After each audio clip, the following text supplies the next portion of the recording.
You know what my favorite thing about Ted Danson is? The fact that he's so versatile. On this episode of LaserRot, we're going to go into the subtleties of his role in Loch Ness. Well, hello, it's LaserDisc time. Where I sit around, drink beer, and watch a LaserDisc. Finally, it's LaserDisc time.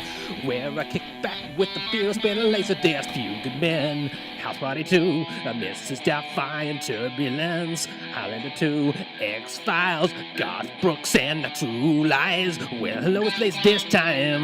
Where we sit around, drink beer, and watch a LaserDisc. Finally, it's LaserDisc time. Oh, where I sit down, drink a LaserDisc, and watch some beer. LaserRot, brought to you by... Now, I'm not sure if you knew this about Teddy, but he used to work at a bar in Boston, I think. That's where it was. And there he learned how to perfect his acting. And there is where he came with the idea for Loch Ness.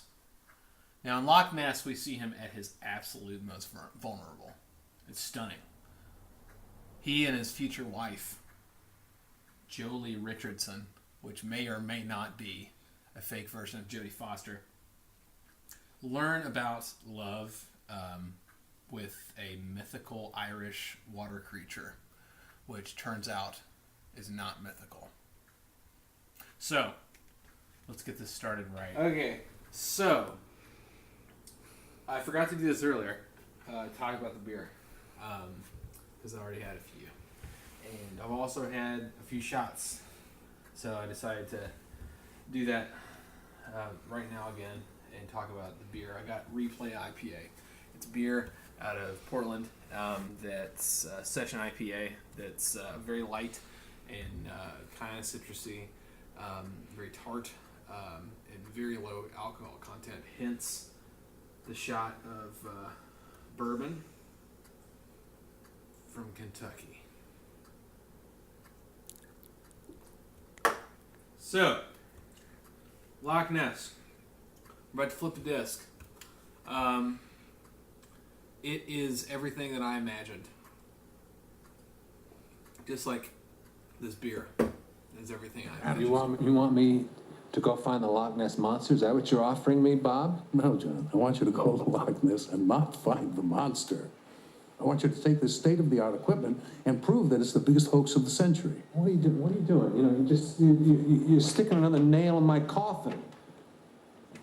I can't go there. It'll look like I'm running after another shadow. I mean, the only reason I'm teaching freshmen in the first place is because I chased a no-show monster for 3 years. You know that.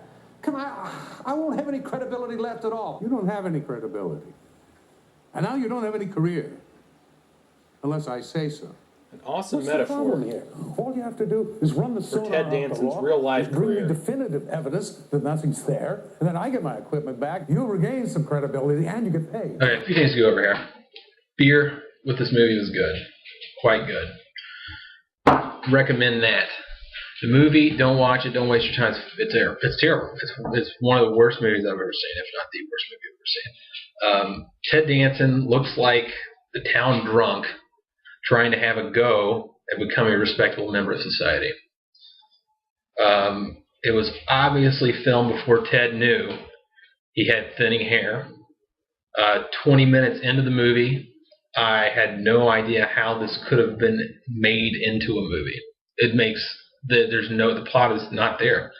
He literally goes to disprove the existence of the Loch Ness Monster, falls in love with a girl, and hangs out with her daughter, which brings me to my next point. Ted Danson should not act around children. It's bizarre. It's creepy. He looks like a groomed caveman. So he goes to Scotland to prove the existence of the Loch Ness Monster. He falls in love with a girl. The girl has a daughter, and the daughter shows Ted Danson where to find Nellie, whatever it is. And he goes to this underwater special cave with the young daughter And Ted Danson whips out a Kodak disposable camera, snaps a picture of the Loch Ness Monster, which seriously looks like it was rendered on a PlayStation 1. And he ends up scaring the Loch Ness Monster.